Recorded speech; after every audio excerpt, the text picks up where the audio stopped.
লাকাদ কানা লাকুম ফি রাসূলিল্লাহি উসওয়াতুন হাসানাহ লিমান কানা ইয়ারজুল্লাহ ওয়াল ইয়াউমাল আখির ওয়া যাকারাল্লাহা কাসীরা। এই বিষয়ের উপর আমি অবশ্য আপনার ওই অন্তর্দিতে যখন গেছিলাম তখন ওই এমসিসি মসজিদে আলোচনা করছিলাম যে সুন্নাতের গুরুত্বের উপরে।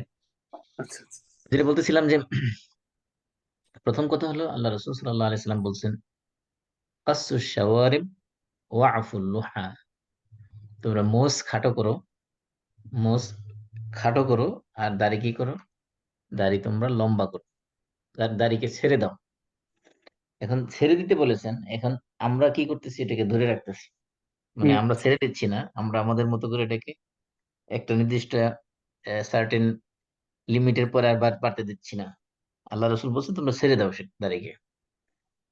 এই যে কিন্তু অনেকে আবার হানাফি মাযহাবের অনুসারী যারা, তারা বলে যে দাড়ি খাটো করা যাবে, কতটুকু খাটো করা যাবে, যে এক মুষ্টি পরিমাণ।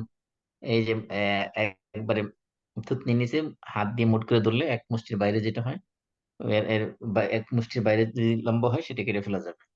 তাদের দলিল হলো ইবনে ওমরের আমল। ইবনে ওমর রাদিয়াল্লাহু আনহু উনি এক মুষ্টির বেশি হলে সেটা কেটে ফেলতেন। এই এরকম তাদের একটা দলিল আছে।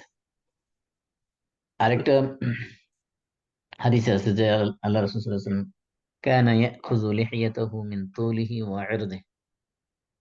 আল্লাহ রাসূল তুলিহি ওয়া আরদিহি, আল্লাহ রাসূল সাল্লাল্লাহু আলাইহি ওয়াসাল্লাম তার দাড়ি লম্বার দিক থেকে এবং পাশের দিক থেকে আখাযা ইয়াখুয মানে গ্রহণ করতেন, মানে এটাকে একটু সাইজ করতেন আর কি, যেটা আমরা এই অনেক সময় চুল যেরকম সাইজ করি না, চতুর্দিক দিয়ে একটু একটু করে। রাসূল দাড়ির সাইড থেকে এবং লম্বার দিক থেকে একটু কেটেছেন। এই ব্যাপারে একটা হাদিস আছে, কিন্তু যদিও অনেক মুহাদ্দিসিন কেরাম এই হাদিসের আহ হুকুমের ব্যাপারে দ্বিমত পোষণ করেছেন। কেউ কেউ বলছেন হাদিস এটা দাঈফ হাদিস, অথেন্টিক হাদিস নয়, সুতরাং এটার উপর আমল করা যাবে না। তো যদিও হাদিসটা আছে, আপনি যদি আমল করতে চান তাহলে আল্লাহ রসুল কাটছেন, কতটুকু কাটছেন, যে যখন ওটা খুব বেশি অতিরিক্ত লম্বা হয়ে গেছে বা আহ, আহ, এটা একটু সুন্দর করে রাখার জন্য, এরকম না যে আচ্ছা এটাকে খাটো করার উদ্দেশ্যে কাটা নেই। মানে দাড়িটাকে সুন্দর গুছিয়ে রাখার জন্য যতটুকু প্রয়োজন ততটুকু তিনি এটাকে একটা সুন্দর হয়তো শেপ দিয়েছেন সেখানে। কিন্তু এটাকে আবার আমরা যেটা করি যে দাড়িকে আধুনিক তো যুগের, বিশেষ করে যারা ইয়াং জেনারেশন, তাদের কাছে দাড়ি কাটাটা একটা ফ্যাশন হয়ে দাঁড়িয়েছে, যে কে কত কত স্টাইল করে দাড়ি কাটবে সেটারে মাথার চুল কাটার মতো অনেকটা, যে একেবারে চামড়ার সাথে মিলে কতটুকু রাখবে। মানে দাড়ি রাখাটা একটা সুন্নতের চেয়ে বেশি হয়ে গেছে, এটা একটা ফ্যাশন। ইয়াং জেনারেশন যারা দাঁড়িয়ে রাখে তাদের অধিকাংশের মধ্যেই এই ফ্যাশনের চর্চার জন্য তারা দাঁড়িয়ে রাখে, এটা সুন্নত হিসাবেও না, এবং এটা তাদের মূলত তাদের এটা সৌন্দর্যের একটা অংশ হিসেবে রাখে। যাই হোক, মোট কথা হলো আল্লাহ রসুল সাল্লাল্লাহু আলাইহি সাল্লাম দাড়ি কাটার ব্যাপারে কখনো কাউকে উৎসাহ দেন নাই। রাসূল সাল্লাল্লাহু আলাইহি সাল্লাম দাড়ি আহ, এভাবে কেটেছেন বলে সহি কোন হাদিস, অথেন্টিক কোন হাদিসের মধ্যে নাই। একটা হাদিসের মধ্যে আসছে আবু দাউদে, সেই হাদিসের অথেন্টিসিটির ব্যাপারে দ্বিমত আছে। তা আমরা যদি ধরেও নেই সেটা উম সহি হাদিস, তারপরে সেটা দ্বারা বোঝা যায় না যে তিনি দাড়ি খুব বেশি খাটো করেছেন, সেটা এমন না। আরেকটা হলো যে দাড়ির সংজ্ঞা কি, এটা বুঝতে হবে আপনাকে। দাড়ি মানে, দাড়ি আরবি শব্দ হলো লেহিয়া। লেহিয়া হলো এই লাহা, এই যে উপর এই আমাদের গালের যে চোয়ালের উপরে যে হাড় আছে, এই হাড়টা হলো, হাড়ের উপরে যে পশমগুলো জন্মায় সেগুলোকে বলা হয় লেহিয়া বা দাড়ি। এই হাড়ের উপরের অংশ ছাড়া, মনে করেন কারো দাড়ি নিচ দিয়ে আস্তে আস্তে একদম গলা পর্যন্ত চলে আসছে, হ্যাঁ, কণ্ঠনালী পর্যন্ত চলে আসছে, সেগুলো যদি সে কেটে ফেলে, সেটা তার দাড়ি কাটছে বলে ধরা হবে না।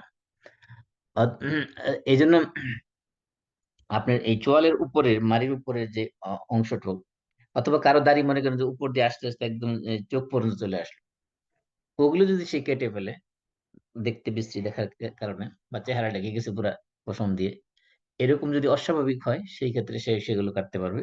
শুধুমাত্র এই যে চোয়ালের যে হাড়, এই হাড়ের উপরের যে অংশটা, এই অংশের মধ্যে যেগুলো আছে সেগুলোকে যেহেতু পরিভাষায় দাড়ি বলা হয়, এগুলোর বাইরে যদি কেউ কাটে সেগুলো সে দাড়ি কাটছে বলে ধরা হবে না। তা আশা করি সংক্ষিপ্ত উত্তর পেয়েছেন। আরো জি, কোনো প্রশ্ন? জাযাকাল্লাহ খাইরান। ঠিক আছে।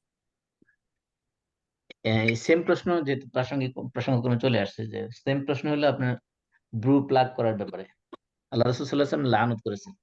লাআনা রাসূল সাল্লাল্লাহু আলাইহি ওয়াসাল্লাম আন-নামিসা ওয়াল মুতানাম্মিসা ওয়াল ওয়াশিমা ওয়াল মুতাওয়াশিমা ওয়াল ওয়াসিলা ওয়াল মুস্তাওসিলা। আল্লাহ রাসূল সাল্লাল্লাহু আলাইহি ওয়াসাল্লাম লানত করেছেন সেই সকল মহিলাদেরকে যারা ব্রু প্লাগ করে, মানে ব্রুকে এটা সাইজ, ব্রু এর পশম তুলে তুলে এগুলোকে চিকন করে সুন্দর করে সাজায় রাখে, এদেরকে লানত করেছেন। এবং যে যে যে নারী করতেছে তার জন্য লানত করেছে, এবং যাকে করাই দিচ্ছে তার উভয়ের উপরে আল্লাহ রাসূল লানত করেছেন। এখন প্রশ্ন হলো, কারো ব্রু যদি মনে করেন অস্বাভাবিক মোটা হয়ে যায়, মানে স্বাভাবিক তো ব্রু তো এটা একটা সৌন্দর্য, যে যে মানে মানুষের, এটা যদি এমন হয় যে ব্রু পশম উঠতে উঠতে পুরো কপাল অর্ধেক হয়ে চলে গেছে, এরকম অস্বাভাবিক ব্রু যদি হয় কারো, সেই ক্ষেত্রে সে যদি সেটাকে স্বাভাবিক ব্রু এর পর্যায়ে নিয়ে আসে, সেটাকে ব্রু প্লাগ হিসেবে ধরা হবে না, বরং সেটা সে করতে পারে। কিন্তু যদি এমন হয় যে তার স্বাভাবিক ব্রুই আছে, কিন্তু জাস্ট এটাকে সুন্দর করার জন্য সেটাকে প্লাগ করেছে চতুর্দিক থেকে, সেটে কেটে কুটে এনে একবারে একটা নতুন শেপ দিয়েছে, ডিজাইন করেছে, তাহলে সেটা হারাম, সেটা করা যাবে না। এমনকি ওয়াসেলা মুস্তাউসিলা যারা পরচুলা লাগায়, হ্যাঁ, মানে করেন কারো কাছ থেকে এই চুল, অন্যের কাছ থেকে, অনেকের আছে মাথার চুল নাই, সে পরচুলা যেগুলো উইগ বলি আমরা আর কি, এগুলো যদি সে কিনে এনে বা কারো কাছ থেকে এনে, অথবা সেটা চুল না হোক, কৃত্রিম চুল হতে পারে, আর্টিফিশিয়াল চুল হতে পারে, সেগুলো যারা লাগায় তাদেরকে আল্লাহ রাসূল লানত করেছেন। এমনকি যারা কৃত্রিম ভাবে এটা কি কি বলে, দাঁত সমান করে, দাঁত সমান করে বলতে মনে করেন দাঁত, এ, আল্লাহ তাআলা যেমনি দাঁত বানিয়েছে সেটাকে কেটে কুটে একবারে পুরাটাকে সাইজ করে ফেলতেছে আর কি। এগুলো সবগুলোকে আল্লাহর সৃষ্টিকে মানে বিকৃত করার নামান্তর হিসেবে সেগুলোকে হারাম করা হয়েছে। তবে এমন যদি হয় যে কারো মনে করেন দাঁত খুব অস্বাভাবিক বৃদ্ধি পেয়ে গেছে, যেটা মানে স্বাভাবিক দাঁতের মতো না, সেই ক্ষেত্রে সে সেটাকে সাইজ করলে সেটা ওই ওই উম এটাকে কি বলে, নামেসের মধ্যে পড়বে না। এরকম সবকিছুর ক্ষেত্রেই মূলনীতি হলো যে এখানে যে স্বাভাবিক যেটা আরকি, স্বাভাবিকের চেয়ে যদি অস্বাভাবিক কোনো কিছু হয়ে যায়, সেক্ষেত্রে আপনি সেটাকে সাইজ করলে সেটা নিষিদ্ধের ভিতরে পড়বে না। কিন্তু স্বাভাবিক যদি থাকে, তারপরে যদি সেটাকে আরো নতুন করে এটার আরো নতুন বিউটি এড করার উদ্দেশ্যে যদি আপনি সেটাকে চেঞ্জ করেন, তাহলে সেটা আল্লাহর সৃষ্টিকে পরিবর্তন করার শামিল হবে। জি। যেহেতু দাড়ির সাথে সম্পৃক্ত বিষয়গুলো সেজন্য বলে দিলাম। আমরা জাযাকাল্লাহ। শুরু করতে পারি তাহলে। আজকে আমরা কোন সূরা পড়তেছিলাম? আমরা সূরা আনাম পড়তেছিলাম। সূরা আনামের যে কয়েকটা আয়াতের মধ্যে আমরা স্টাক হয়ে আছি, যদি যেহেতু এর ভিতরে আরো অনেকগুলো বিষয় আছে, সবগুলো এরকম একটা একটা করে আলোচনা করতে গেলে দেখা যাবে যে আরো কয়েক মাস চলে যাবে এই আয়াতের উপরে।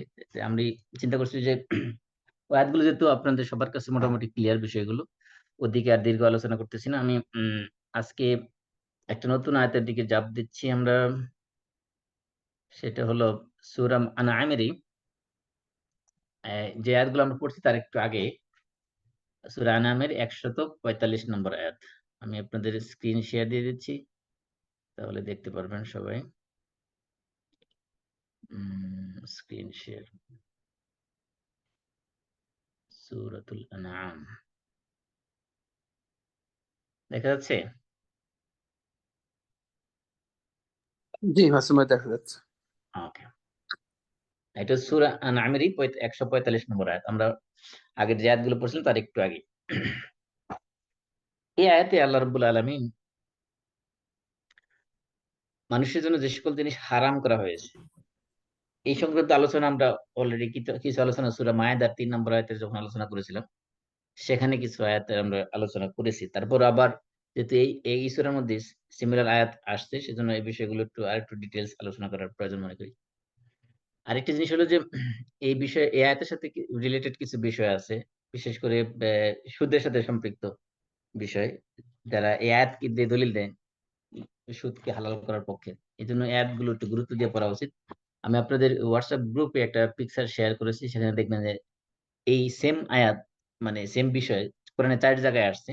এই সূরার নাম্বার, আয়াত নাম্বার সহকারে সব আয়াতগুলো আমি শেয়ার করেছি। সেগুলো আপনারা মানে বাসায় স্টাডি করে নিবেন। তো আমরা এখানে আনআমের 145 আয়াত, এখানে আল্লাহ তাআলা বলছেন, আউযু বিল্লাহি মিনাশ শাইতানির রাজিম, কুল লা আজিদু ফীমা উহিয়া ইলাইয়া মুহাররামান আলা তা'iমিন ইয়াত'আমুহু ইল্লা আন ইয়াকুনা মাইতাহ আও দামাম মাসফুহা আও লাহমা খিনজিরিন ফাইন্নাহু রিজস আও ফিসকান উহিল্লা লিগাইরিল্লাহি বিহি ফামান ইত্তুররা গায়রা বাগিন ওয়ালা আদিন ফাইন্না রাব্বাকা গফুরুর রহিম। আয়াতে আল্লাহ বলছেন কুল, কুল মানে আপনি বলুন। এখানে আল্লাহ তাআলা আল্লাহ রাসূল সাল্লাল্লাহু আলাইহি সাল্লামকে অ্যাড্রেস করে বলতেছেন, সম্বোধন করে বলতেছেন, আপনি বলুন। লা আজিদু, লা মানে না, আজিদু ওয়াজাদা ইয়াজিদু থেকে আমি পাই না। মানে ওয়াজাদা ইয়াজিদু মানে পাওয়া, লা আজিদু আমি পাই না। আজিদু এটা হলো কি first person plural, sorry singular, আফআলুর মতো। আজিদু, তাহলে লা আজিদু মানে আমি পাইনি বা আমি পাই না। ফি মানে মাঝে বা মধ্যে, মা মানে যা, মা এটা মা মাউসুলা, আমরা জানি মা একটা মা নাফিয়া না বোধক, আরেকটা হলো মা ইস্তেফামিয়া প্রশ্নবোধক, আরেকটা হলো মা মাউসুলা, এটাকে বলে আহ, মানে আল্লাজি অর্থে আর কি। মা মানে যা, এই অর্থে। আবার মা অনেক ধরনের মা আছে আর এই ভাষায়। এখানে যে মাটা এটা হলো না অর্থ, নেগেটিভ অর্থে, সরি আল্লাজি অর্থে, আল্লাজি মানে ইসম মৌসুল অর্থে, মানে যা, এই অর্থে। মা উহিয়া যা কিছু ওয়াহি করা হয়েছে, উহিয়া মানে ওয়াহি করা হয়েছে, এটা প্যাসিভ ফর্মে। মা উহিয়া যা কিছু ওয়াহি করা হয়েছে, ইলাইয়া, ইলা মানে নিকট, কাছে, ইলা মানে দিকে আমরা জানি, আর ইয়া মানে আমার, তাহলে ইলা এবং ইয়া দুটো একসাথে মিলে ইলাইয়া হয়ে গেছে, মানে আমার কাছে, আমার প্রতি। ইলা মানে প্রতি, ইলাই, তাহলে ইলাইয়া মানে আমার প্রতি বা আমার উপরে বা আমার কাছে। উহিয়া ইলাইয়া মানে আমার কাছে ওহী করা হয়েছে। আল্লাহ রাসূল বলতেছেন যে আমার কাছে যা ওহী করা হয়েছে তার মধ্যে আমি পাই না, কি পাই না, মুহাররামান, মুহাররামান মানে হারাম হিসাবে। আল্লাহ তাআলা আমার কাছে যা ওহী করেছে তার মধ্যে আমি হারাম হিসেবে পাই না।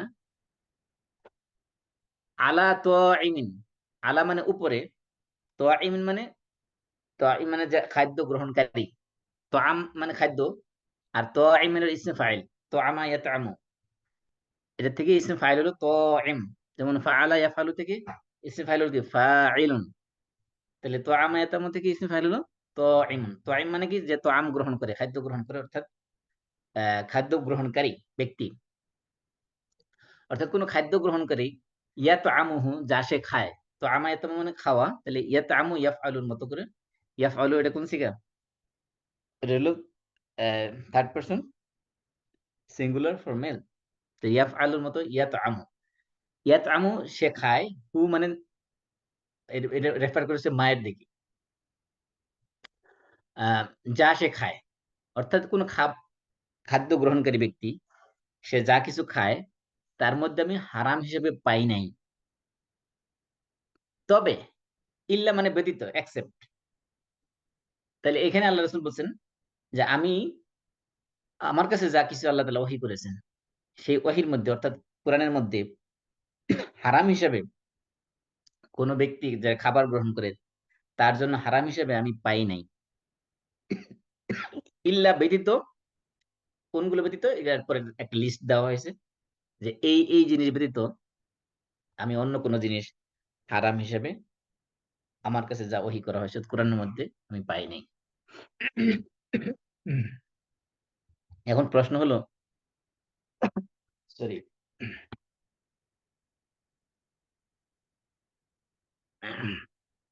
প্রশ্ন হলো যে আল্লাহ রাসূল সাল্লাল্লাহু আলাইহি সাল্লাম এই হারামের এখানে এরকম একটা লিস্ট আমাদের সামনে ধরাই দিয়েছেন, তার কারণটা কি? এর কারণ বোঝার জন্য আমাদেরকে বুঝতে হবে যে আরব সমাজে রাসূল সাল্লাল্লাহু আলাইহি সাল্লাম যখন এসেছেন তখন আরব সমাজে মানুষ তাদের নিজেদের মন গড়া ভাবে অনেক কিছু তারা নিজেদের জন্য হারাম করে নিয়েছিল। সেগুলোর বর্ণনা আল্লাহ রাব্বুল আলামিন কোরআনের অন্য আয়াতে দিয়েছেন। আল্লাহ রাব্বুল আলামিন আহ, অন্য সূরার মধ্যে বলেছেন, যেমন আপনার এটা কোন সূরা? সূরাতুল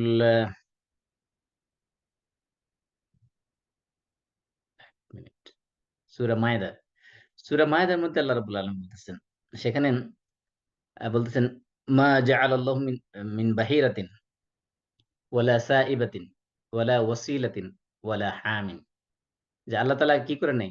বাহিরা, সাইবা, ওয়াসিলা, হাম এগুলোকে আল্লাহ রাব্বুল আলামিন তোমাদের জন্য হারাম করেন নাই। এখন এই যে আল্লাহ তাআলা ৪ টা নাম বলছেন, বাহিরা, ওয়াসিলা, তারপরে সাইবা এবং হাম, এগুলোর মানেটা কি? এগুলো আরবের লোকেরা তাদের ইচ্ছা মতো তারা বিভিন্ন প্রাণী তারা হারাম করে নিয়েছে। যেমন বাহিরটা এটা হলো একটা প্রাণী। সেটা হলো কি? যে একটা কোনো একটা প্রাণীকে তারা কান ফুটা করে দিত। এটা কান ফুটা করে দিত। এই প্রাণী থেকে কোন মহিলারা হুম? এবং তাদের মেয়েরা এবং স্ত্রীরা এই প্রাণী থেকে কোন ধরনের উপকার নিতে পারবে না। সেখান থেকে এটার পশম দিয়ে উপকৃত হতে পারবে না। এটার দুধ দহন করতে পারবে না। তবে যদি এটা মারা যায়, এই প্রাণীটা যদি মারা যায়, তাহলে তারা সবাই এখান থেকে উপকৃত হতে পারবে। জীবিত অবস্থায় এ থেকে উপকৃত হতে পারবে না। এজন্য তার নাম দিয়েছে বাহিরা। আরেকটা নাম দিয়েছে তারা সাইবা। সাইবা হলো এমন প্রাণী, আমরা যেমন আগের দিনে দেখবেন গ্রাম অঞ্চলের মানুষ অনেক সময় মান্যত করতো মাজারের নামে।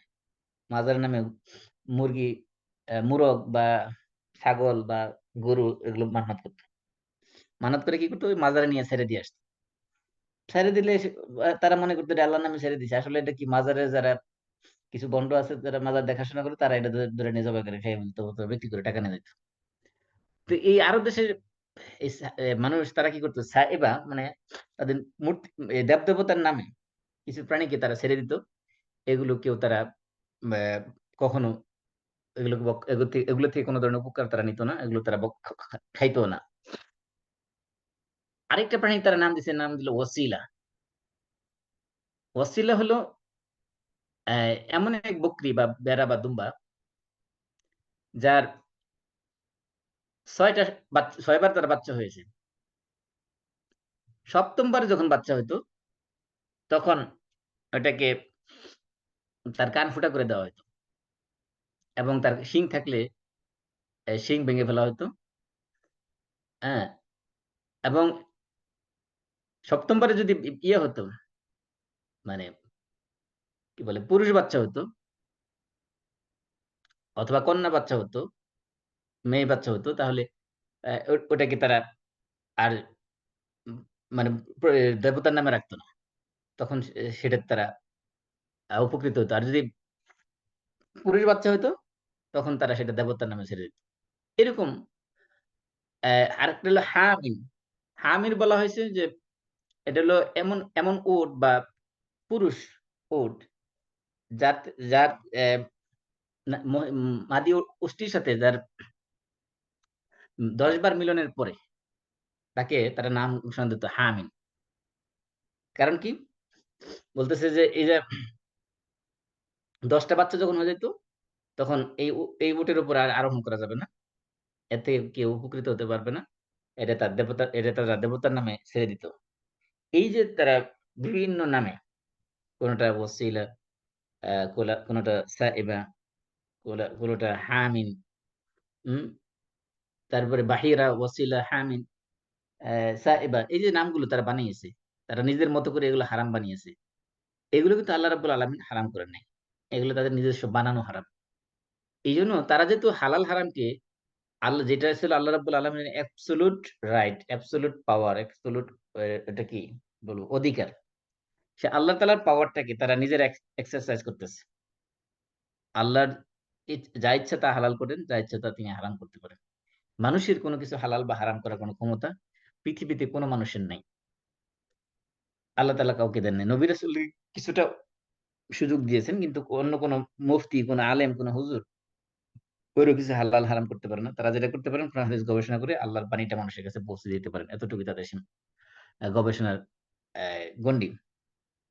তারা কোনো কিছু হালালও করতে পারে না, হারামও।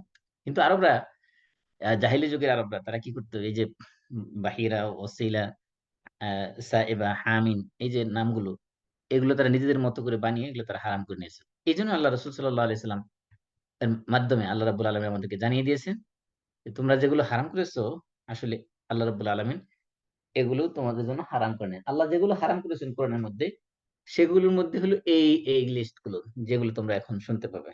সেগুলো কি কি? ১ নম্বরে আইয়াকুনা মাইতা, মানে যেই খাদ্যটা তোমরা খাচ্ছ, যে প্রাণীটা তোমরা ভক্ষণ করতেছো, সেই খাবারটা যদি কি হয় মাইতা, মাইতা মানে মৃত হওয়া, ক্যারিয়ন হওয়া, মানে মৃত প্রাণী। এই ক্যারিয়ন বা মৃত প্রাণী যেটা, এটা খাওয়া তোমার জন্য হারাম। আও, আও মানে অথবা, দামান মাসফুহান, দম আমরা বলি বাংলাদেশে আমরা দম বলি অনেক সময়। যেমন কুরবানির আহ, হাজিরা যখন হজে যায়, কোনো কিছু মিস্টেক করে ফেলে, বলে যে দম দিতে হবে। দম দিতে হবে মানে একটা প্রাণী জবাই দিয়ে সেখানে মক্কা গরিব মিসকিনের মধ্যে বিতরণ করে দিতে হবে। দম দিতে হবে মানে এখানে জবাই করতে হবে। দম শব্দের অর্থ হলো, শাব্দিক অর্থ হলো রক্ত। তাহলে আও দামান মাসফুহান, আর মাতু মানে হলো রানিং, যে রক্ত প্রবাহিত হচ্ছে, প্রবাহিত রক্ত। তার মানে বোঝানো হচ্ছে যে সব ধরনের রক্ত আল্লাহ তাআলা হারাম করেন নাই। আমরা যখন প্রাণী জবাই করি, জবাই করার সময় যে ব্লাডটা প্রাণীর দেহ থেকে নির্গত হয়, মানে বেরিয়ে যায়, সেই ব্লাডটাই শুধুমাত্র হারাম। আর যে ব্লাডটা শরীরের গোস্তের মধ্যে লেগে থাকে, প্রাণীর জবাই করার পরেও মাংস গোস্তের মধ্যে লেগে থাকে, সেই ব্লাডটা হারাম না। এখানে আশ্চর্য ব্যাপার হলো যে আমরা মুসলমান, কিন্তু অনেক সময় আমরা জানিও না যে যে রক্তটা বেরিয়ে গেছে গোস্ত থেকে, শরীর থেকে, সেটা যে হারাম, সেটা আমরা জানিও না। এই কারণে দেখা যায় অনেক সময় অনেক মুসলমান জেনে শুনে ওই হারাম রক্তগুলো, জমা যে রক্তগুলো দেহ থেকে বেরিয়ে গেছে প্রাণীর, ওই রক্তগুলো এনে আবার গোস্তের মধ্যে মাখাইতেছে গোস্তের রং সুন্দর দেখার জন্য।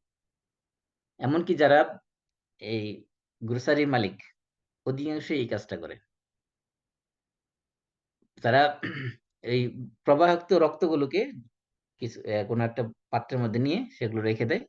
পরবর্তী যখন গোস্ত ড্রেসিং করে, গোস্ত যখন এগুলোকে ড্রেসিং না তো এটা কি বলে, এগুলো যখন সুন্দরভাবে প্যাকিং করে বা সাজায়, সাজানোর সময় এই কাটা গোস্তের মধ্যে একটু রক্ত মিশাই দেয়, যাতে দেখতে চাকচিক্য দেখা যায়, যাতে দেখতে সুন্দর দেখা যায়, মানুষ যাতে আকৃষ্ট হয়, মনে করে যে একেবারে তাজা গোস্ত, ফ্রেশ।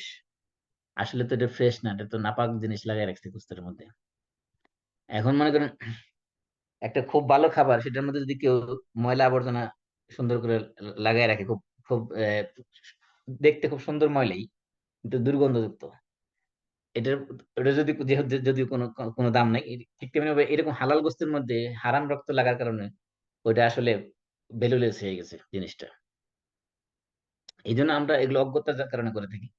এগুলো যদি আমরা জানতাম যে ওই জিনিসটা নাপাক, তাহলে ওইটা কখনো আমরা করতাম না। এই জন্য মনে রাখতে হবে যে দামাম মাসফুহান, সব ধরনের রক্ত কিন্তু নাপাক না। রক্ত হলো শুধুমাত্র প্রবাহিত রক্ত, যেটা, যে রক্তটা বেরিয়ে গেছে দেহ থেকে, শরীর থেকে, সেটাই শুধুমাত্র নাপাক। তাহলে প্রথম হলো মৃত প্রাণী। মৃত মানে যেটা স্বাভাবিকভাবে মারা গেছে। আবার জবাই করার পরে তো মানুষ, প্রাণী মারা যায়, সেটা কিন্তু মৃত না। এখানে মৃত বলতে ক্যারিয়ন বোঝানো হয়েছে, অর্থাৎ যেটা স্বাভাবিকভাবে মারা গেছে, যেটা জবাই করা হয়নি। জবাই করা ছাড়া স্বাভাবিকভাবে যে সকল প্রাণী মারা গেছে। আবার এই সব ধরনের মৃত প্রাণী কিন্তু হারাম না। মৃত প্রাণী বলতে শুধুমাত্র যেগুলো জলচর, জলচর প্রাণী যেগুলো, যেমন মাছ, অথবা সব পানিতে বসবাস করে যেগুলো সব সময়, এমন প্রাণী যদি সে মারাও যায়, তারপরে সেটা হারাম না। তাহলে শুধুমাত্র স্থলচর প্রাণী যেগুলো, সেগুলো যদি স্বাভাবিকভাবে মারা যায় জবাই করা ছাড়া, তাহলে সেই ক্ষেত্রে সেটা হারাম হবে। এখানে আরেকটা জিনিস, এইগুলো প্রত্যেকটা বিষয়ের সাথে প্রচুর মাসালা জড়িত। যেমন মনে করেন আপনি শিকারে বের হয়েছেন, এখন শিকার করতে যে আপনি গুলি ছুড়েছেন বা তীর ছুড়েছেন, আপনার তীর লেগে যদি কোনো প্রাণী মারা যায়, শিকারী প্রাণী, তাহলে সেটা হারাম হবে কিনা।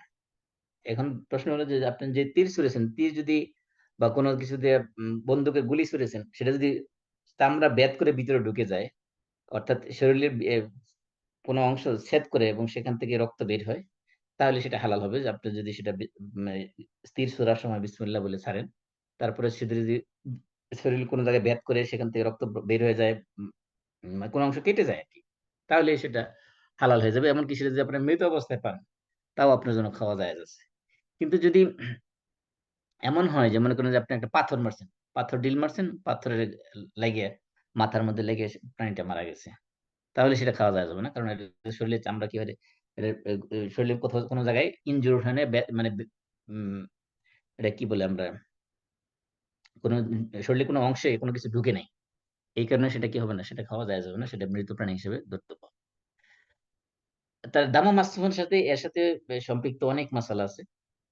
আমি জাস্ট একটা উদাহরণ দিই যে যে কিছুদিন আগে আমার কাছে, আমি তো ওই হালাল কোম্পানিতে একটা চাকরি করি, আপনারা জানেন অনেকে হয়তো। সেখানে একটা ফতোয়া আমার কাছে জানানো হয়েছিল, সেটা হলো এই যে পার্স ব্যাপারে। আপনার স্ক্রিনটা দেখতে পাচ্ছেন, নতুন আমি যে ওয়ার্ড ফাইলটা খুলছি, জি মাসুম ভাই।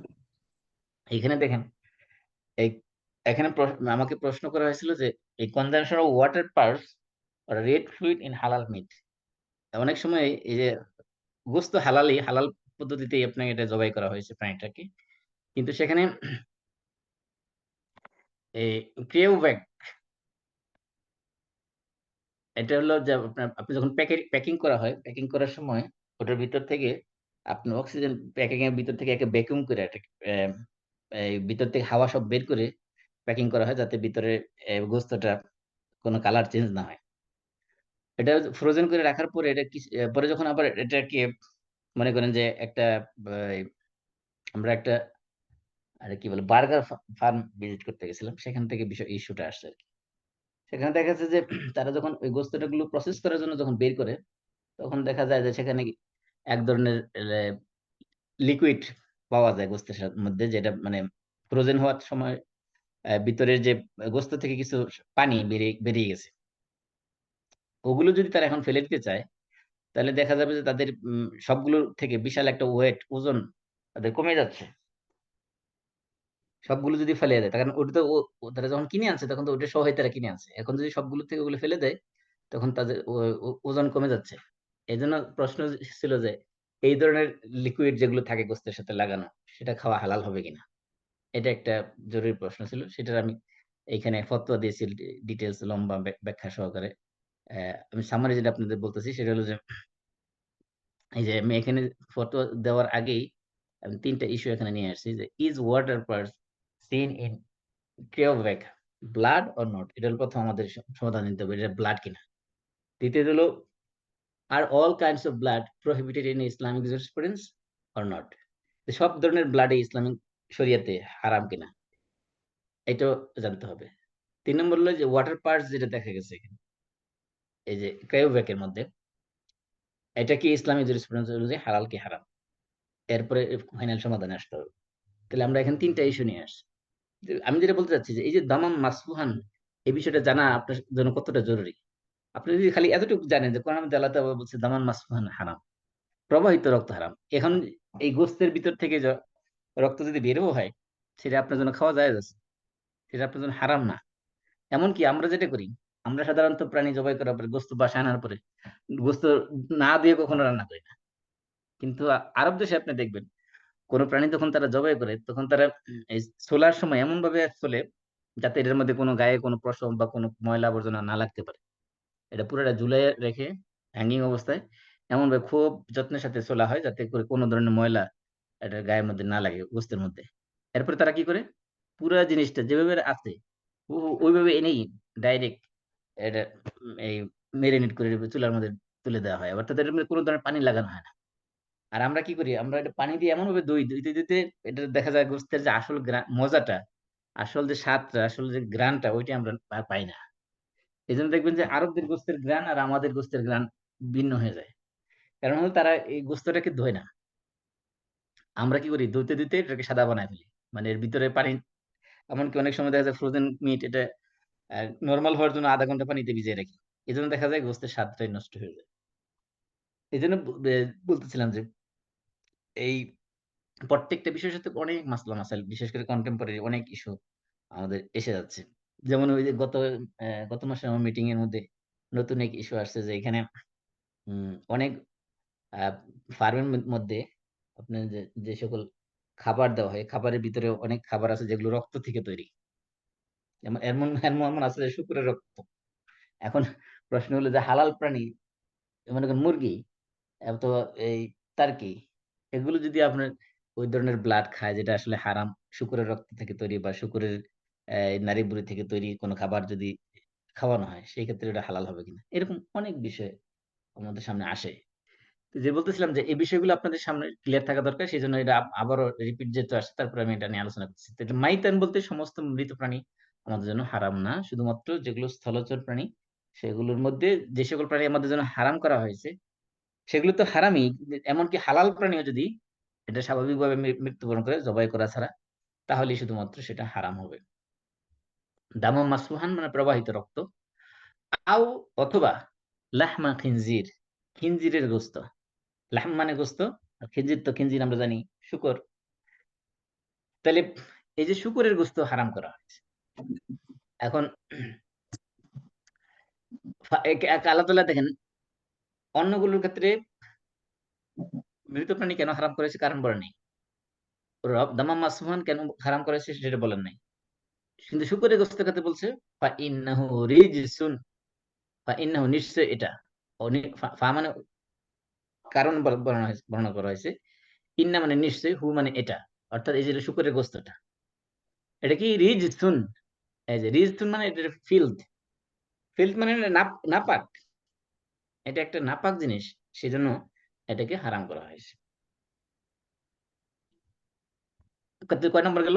১ নম্বর হলো মৃত প্রাণী, ক্যারিয়ন। ২ নম্বর হলো দামান মাসফুহান, প্রবাহিত রক্ত। ৩ নম্বর হলো লাহমুল খিনজির, শূকরের গোস্ত। এখন এই যে শূকরের গোস্তের সাথে অনেক বিষয় জড়িত হয়ে পড়ে। এখন আপনি বলতে পারেন আল্লাহ তো শূকরের গোস্ত হারাম করেছে। শূকরের পশম তো চামড়া তো হারাম করেনি। এখন যদি কেউ শূকরের চামড়া দিয়ে জুতা বানায় পরে অথবা শূকরের চামড়া দিয়ে শীতের উইন্টারের জ্যাকেট বানায় পরে সেটা তার জন্য জায়েজ হবে কিনা?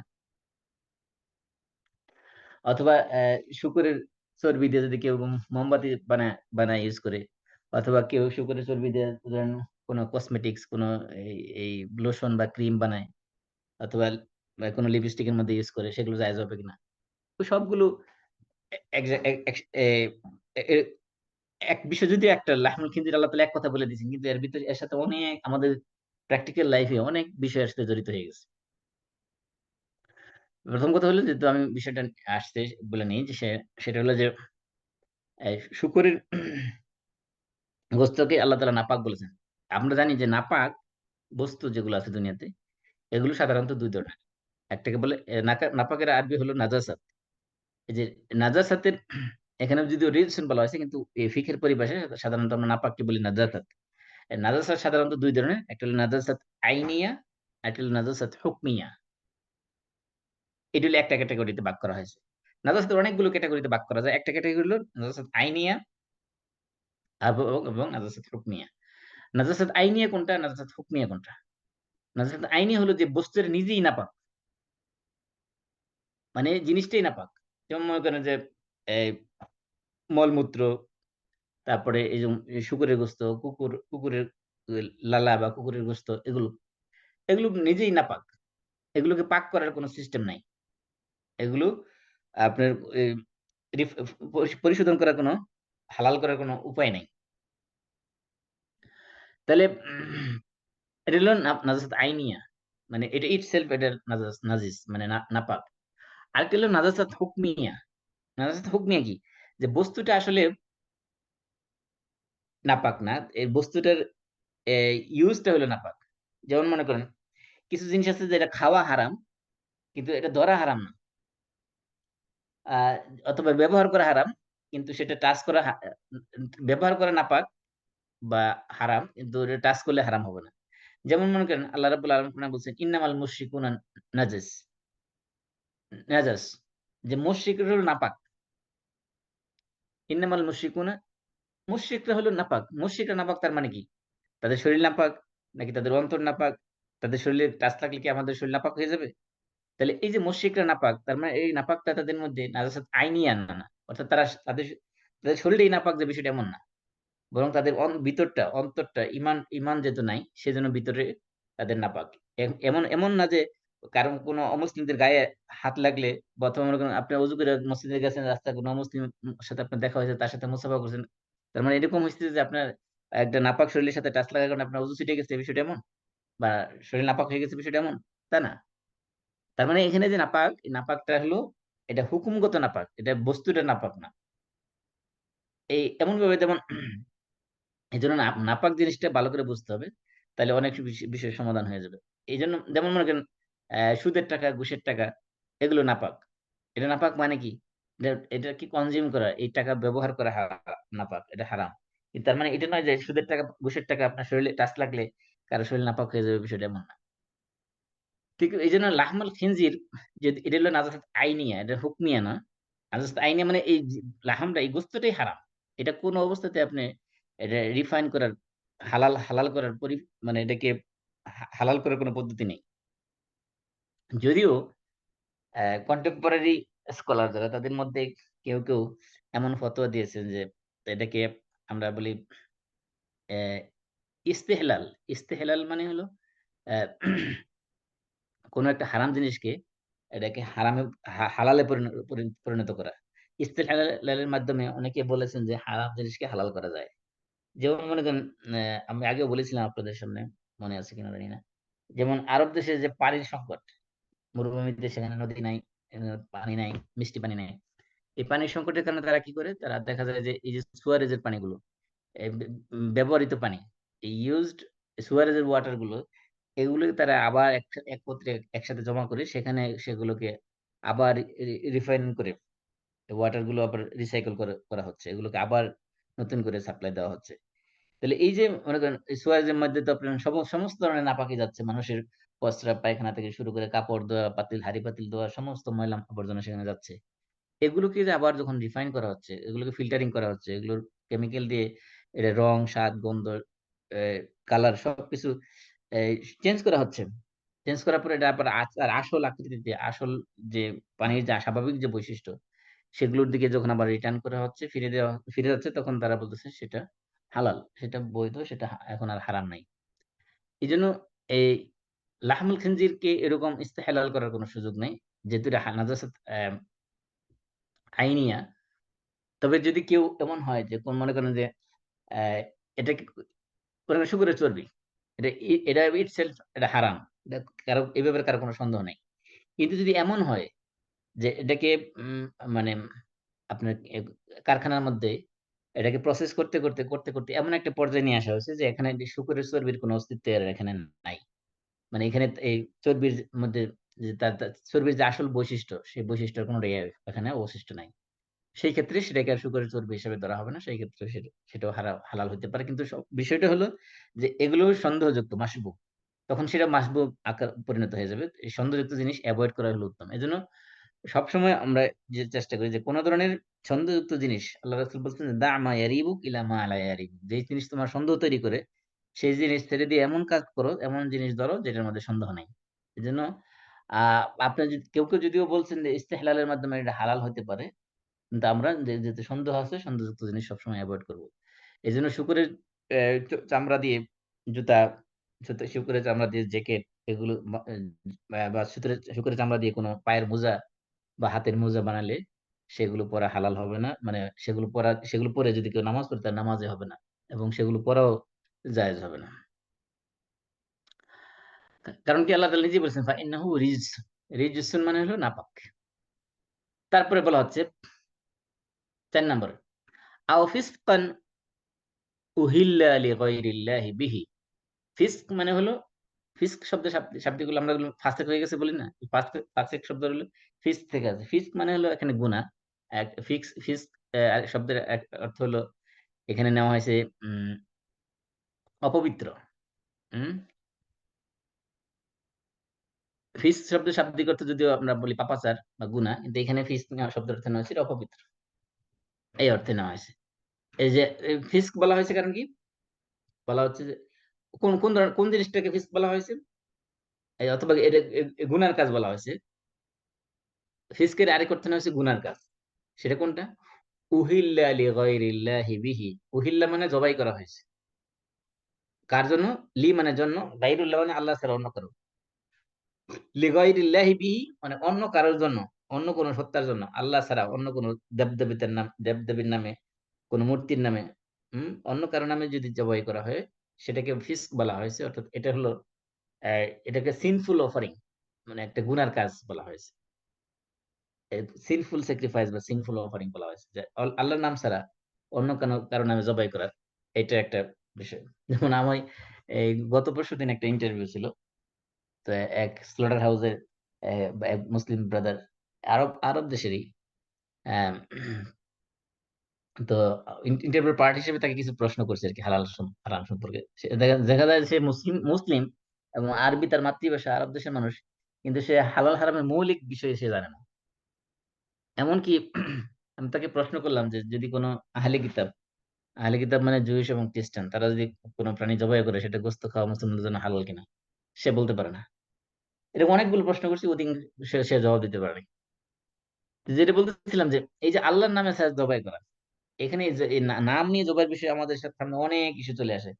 যেমন মনে করেন এখন তো যে সকল স্লটার হাউস আছে বা যে সকল আপনার ফার্ম আছে, প্লান্ট আছে, যেগুলো যেখানে ডেইলি হাজার হাজার চিকেন বা টার্কি বা বার্ড যেখানে জবাই করা হচ্ছে, তাদের এমনও এত দ্রুত পরিমাণে সেগুলো মেশিনে, অথবা মেশিনে অনেক সময় আছে যে মানুষ হ্যান্ড স্লটার না মেশিনে স্লটার করতেছে, সেই ক্ষেত্রে তারা এই প্রত্যেকবার আল্লাহ আকবার, আল্লাহর নাম কিভাবে বলবে, এই ধরনের অনেক বিষয় চলে আসছে যে হালাল ইন্ডাস্ট্রিতে, যে আপনার যদি মেশিনে জবাই করে সেক্ষেত্রে সে আল্লাহর নাম কিভাবে নেবে, অথবা আদৌ নেওয়া প্রয়োজন আছে কিনা। এখন এই কন্টেম্পোরারি ফতোয়ার ভিতরে এটা আসছে যে যদি মেশিনে জবাই করে, তাহলে মেশিন যতবার অপারেট করবে, যতবার এটা নতুন করে স্টার্ট করবে, ততবারই বিসমিল্লাহ আল্লাহু আকবার বলতে হবে। এটা হলো আহ, কারণ হলো যদিও অধিকাংশ বক্তব্য হলো যে বিসমিল্লাহ, এখন এখন এটা নিয়ে আবার ডিবেট হচ্ছে যে বিসমিল্লাহ এটা কি জবের আদবের মধ্যে পড়ে, নাকি এটা জবের জন্য প্রি কন্ডিশন বা প্রি রিকুইজিট, এটা লাগবেই। আহ, এটা নিয়ে আবার ডিবেট আছে। যাই হোক, ওগুলো আমি যাচ্ছি না। তো যেটা বলছিলাম যে উহিল্লা লিগাইরিল্লাহি বিহি, আল্লাহর নাম ছাড়া অন্য কারো নামে জবাই করলে সেটাও কি হয়ে যাবে, সেটাও হারাম হয়ে যাবে। আহ, এখানে প্রাসঙ্গিক করে বলে রাখি যে আমরা অনেক সময় কুরবানির সময় বলে থাকি আহ, 3 নামে কুরবানি দেবো, 5 নামে কুরবানি দেবো, 7 নামে কুরবানি দেবো, 7 জনের নামে কুরবানি, 3 জনের নামে কুরবানি।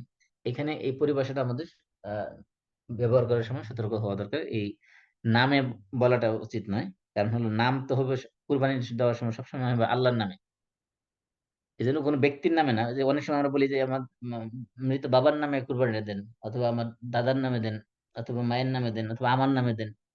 এই জন্য কুরবানি দেওয়ার সময় বলা যায় আমার পক্ষ থেকে, আমরা এই শব্দটা ইউজ করবো, আমরা নামে বলবো না। কারণ হয়ে গেল যদি কেউ কারো নামে কুরবানি দেয় আল্লাহর নাম ছাড়া, তাহলে সেটা থেকে হারাম হয়ে যাচ্ছে এখানে। কারণ আল্লাহ বলছে ওমা আউফিস খান উহিল্লা লিগাইরিল্লাহি বিহি, আল্লাহর নাম ছাড়া যদি অন্য কারো নামে জবাই করা হয়, তাহলে সেটা কি হয়ে যায়, সেটা হারাম হয়ে যায়।